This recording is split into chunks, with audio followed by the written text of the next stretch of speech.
Je viens d'écouter une émission de réplique, puisque nous sommes samedi matin, avec Alain Finkielkraut, Elisabeth Roudinesco et le chercheur québécois Bocoté, je me souviens ça. Et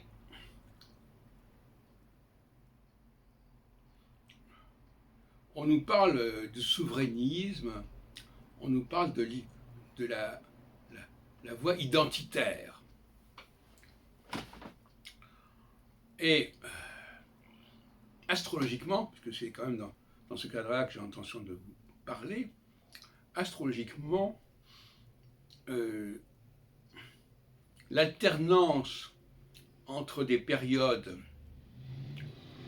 souverainistes et des périodes mondialistes, si on peut dire, universelles, est tout à fait évidente dans mon travail. Quand Saturne passe sur l'axe équinoxial, Bélier-Balance, nous sommes dans une période mondialiste, si on peut dire. Et inversement, quand il passe sur l'axe solsticial, nous sommes une période souverainiste, identitaire. Le solstice, comme son nom l'indique, indique quelque chose qui s'arrête, stare.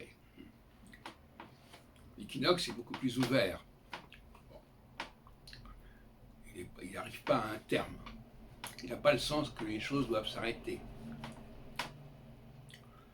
1989 se produit au moment où Saturne passe sur l'axe solsticial, et il n'y aura pas des effets immédiats seulement, puisque 2 ans plus tard, à peu près, c'est l'Union soviétique elle-même qui sera en danger et qui sera démantelée.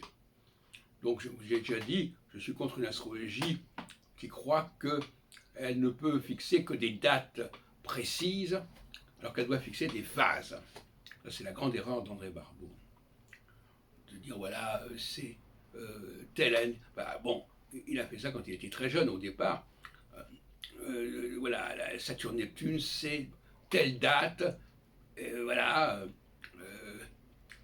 l'année 1953, c'est telle date, et après il y aura d'autres configurations d'autres planètes, etc. Bon. Donc il ne suit pas une cyclicité de façon autonome, les cyclicités se succèdent, s'entrecroisent, s'entrecoupent, ce qui n'est pas tout à fait mon point de vue, vous l'imaginez bien. Donc, nous sommes actuellement à nouveau dans une période solsticiale, avec un Saturne qui se trouve en Verseau, donc au milieu d'une phase solsticiale qui commence en Capricorne et qui s'arrête en Bélier. Alors, il ne faut pas s'étonner de tous les processus de souverainisme, de racialisme, d'identitaire, j'aime bien ce mot qui a été employé pendant cette émission, par Madame Roudinesco notamment, mais aussi par Alain Finkielkraut. Le problème, c'est qu'évidemment, ces gens-là, de cette émission réplique, n'ont pas l'outil astrologique. Et quand je dis l'outil astrologique, c'est de vous parler parce que la plupart des astrologues ne connaissent pas eux-mêmes cet outil. Ils ne le reconnaissent pas. Bon. Quand je parle d'outil astrologique, je pourrais presque parler d'un outil anthropo-cosmologique pour préciser et pour ne pas tout vous mélanger. Et il apparaît que ces interrogations, l'autre jour je faisais un exposé là-dessus, l'astrologie doit répondre à des interrogations que la société se pose sur elle-même, pas des interrogations de tel individu en particulier, ça n'a aucun intérêt. Des interrogations sur comment les choses se passent autour de nous à tel et tel niveau. Et effectivement, pourquoi à tel moment on bascule dans un sens et puis après dans un autre sens. C'est à cela que doit répondre l'astrologie, vous comprenez bien. Et donc j'ai proposé une clé qui est le passage de Saturne aux équinoxes et aux solstices, alternativement, ce qui crée des périodes de 7 ans en 7 ans. Alors, les historiens pourront vérifier si ça s'applique à d'autres plans. Moi, j'en ai donné que quelques-uns ici. Mais j'aurais terminé sur le problème d'André Barbeau, qui a effectivement mis en avant cette année 1989, bien avant, puisqu'en 1955, il en parlait déjà, etc., mais sans préciser exactement ce qui allait se produire.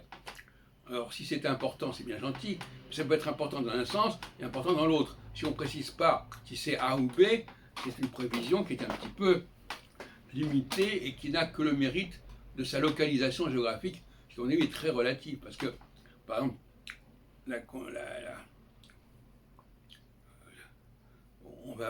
ce qui s'est passé en 1953 en Russie, sous un passage de Saturne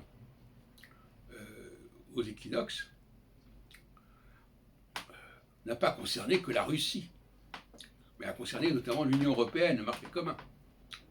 Là aussi, il y a une erreur de focalisation. Même si en Russie s'est produit la mort de Staline, bon d'accord, l'astrologie n'est pas faite pour annoncer la mort de quelqu'un. Et donc, ce qui a empêché Barbeau de différencier les différentes phases de Saturne, c'est deux choses. D'une part, il a combiné Saturne à Neptune alors qu'il n'avait pas besoin de cela. Il visait d'étudier Saturne passant aux équinoxes et solstices. Et donc, il n'a pas saisi toutes les périodes, parce que Saturne, c'est tous les 7 ans, et Saturne-Neptune, c'est tous les 36 ans. Alors évidemment, ce n'est pas du tout la même périodicité. Et deuxièmement, ce qui a bloqué Barbeau à ce moment-là, déjà, c'était que le passage sur les équinoxes et solstices n'était pas pour lui pertinent. Il voulait absolument qu'il y ait deux planètes qui se rencontrent. Il ne pouvait pas imaginer qu'il y ait d'un côté une planète, de l'autre côté une structure qui était liée au cycle des saisons, etc. Il voulait quelque chose qui soit complètement astronomiquement défendable, au lieu d'admettre qu'il y avait d'un côté de l'astronomie, de l'autre côté ce que j'appelle l'anthropocosmologie, c'est-à-dire les structures que nous avons, nous, sur Terre, avec les saisons. Pour Barbeau, l'idée de tenir compte des équinoxes et solstices en astrologie mondiale était une plaisanterie. Donc voilà ce qui a posé problème. Et par conséquent, actuellement, des sécateurs de Barbeau, des partisans de Barbeau, comme Villeneuve, qui nous parlent de la prochaine échéance Saturne-Neptune dans 2-3 ans, eh bien, ils ne savent pas du tout de quoi il s'agit. Puisque pour eux, ils ne savent pas distinguer les différents moments, les différentes phases. Donc, ils vont dire que Saturne-Neptune, ça va être comme en 1989. Or, en 1989, on avait Saturne en phase solsticiale, et en 2025 ou 2026, Saturne sera en phase équinoxiale. Bon. Et donc, ça ne sera pas tous les mêmes effets.